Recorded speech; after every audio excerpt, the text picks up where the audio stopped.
conversations with the Graham family. There's a detective sergeant who is in daily contact with Miss Graham's mother and father, and he said that's obviously the most difficult part of his job in this whole thing. But he went on to say the reason that is we still don't know where Hannah Graham is.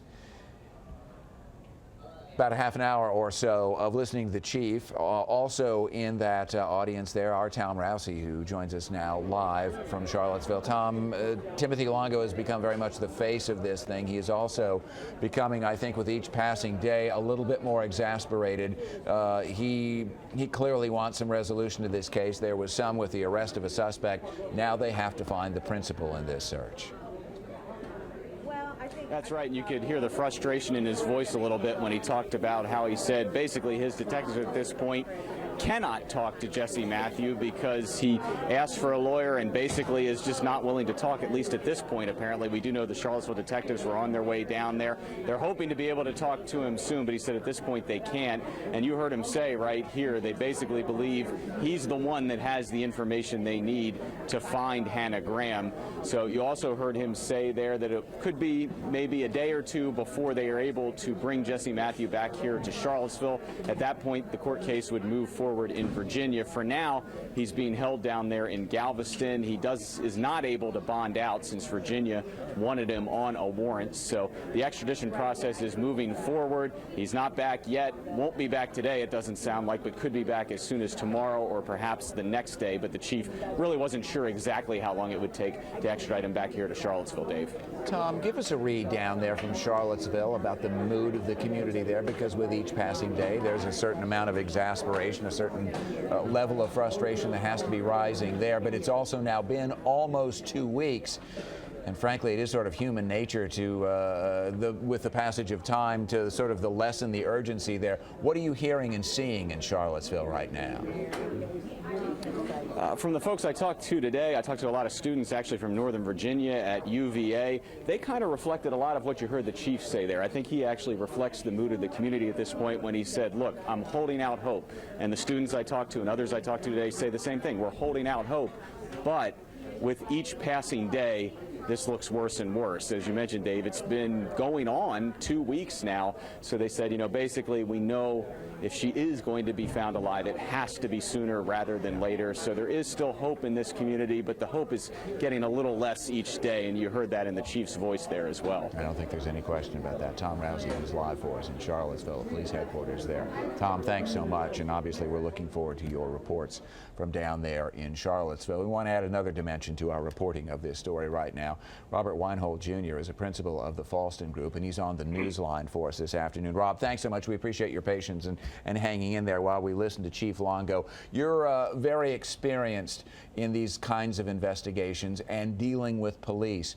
Tom and I were talking about the frustration in Chief Longo. That has to be just a very tough burden for him and the men and women of his police department. They clearly want some resolution along with the family and everybody else there, and they're right at the point of that spear. Well, what's interesting here is that I actually know Chief Tim Longo personally. He and I served together on the command staff, the executive team of the Baltimore Police Department for many years in the 90s. So I know Chief Longo to be extremely experienced, dedicated to his job, certainly an individual that when any issue of this type of magnitude is unfolding, he's the guy that you want on your team. So I have no question about his professionalism, how he approaches his job, and certainly his personal and professional desire to bring some sense of closure and for the family, and then also to make sure that his investigators are taken care of along the way. These are one of those cases where it becomes extremely trying because it's almost a 24/7 approach where officers become emotionally attached to the case. And what they need to do is take a step back and be able to make sure they use all of their resources at the local, state, and federal levels so that they can do everything they can to, number one, pursue this case with a view toward going to court, and two, do everything they can for the family and certainly for Hannah Graham. Yeah, we heard the chief say there that the phase in which they're in right now is preparing for trial.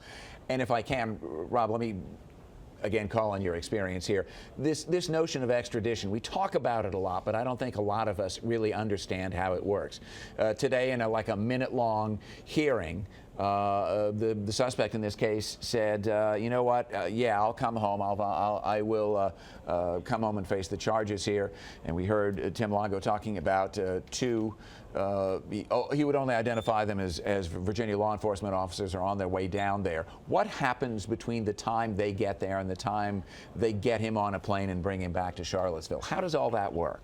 Well, it's simply an extradition exercise where, someone in this case apparently has invoked his right to counsel, and now it's basically a transportation of the suspect back to the home jurisdiction in Virginia, and at that point, the criminal justice process will begin.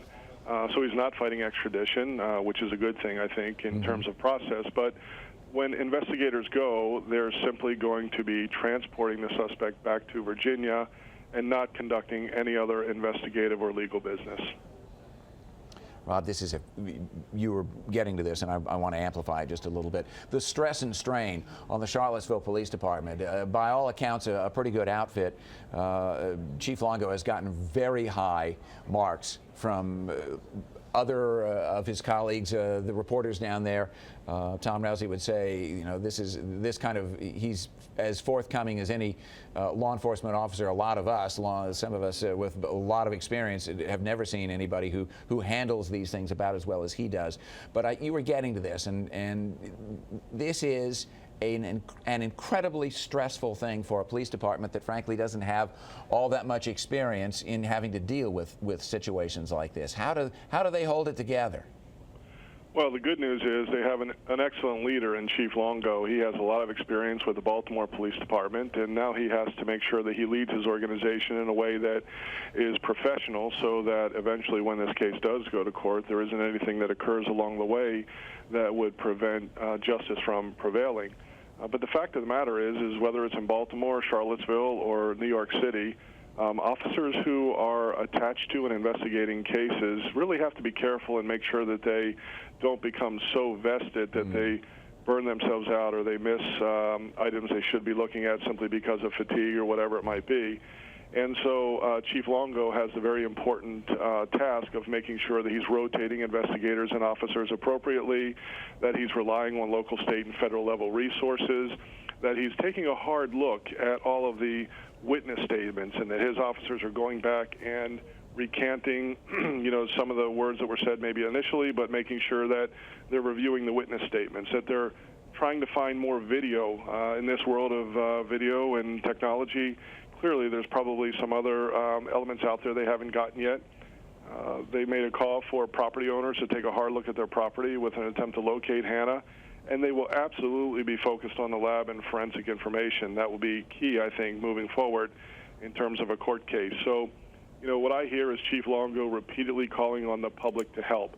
No matter how insignificant someone may think a fact happens to be, put it in the middle of the table and let investigators sort it out. Robert Weingold, Jr., a principal with the Falston Group, a man with extensive police and investigative backgrounds, and is so valuable to us in these kinds of circumstances. Rob, many thanks. We really do appreciate you. You add an important context to this story that we're not able to get anyplace else, and we really thank you for your time. And we invite you, folks at home, to stay with us here. We have been following this story for you very closely. We brought you live coverage of the announcement of the arrest last night. We brought you live coverage of his magistrate's hearing earlier today, and you just saw more live coverage there of the chief in Charlottesville. We'll continue to do all that for you. Our Suzanne Kennedy is in Texas. Tom Rousey, as you saw, in Charlottesville. We've got it covered on both ends of this, and we'll keep you up to the minute. And if you can't follow us online, we invite you to join us, or on the air, I should say. We invite you to join us online at news8.net. It's coming up on 20 minutes now before 4 o'clock. We'll take a break, and we're back with more right after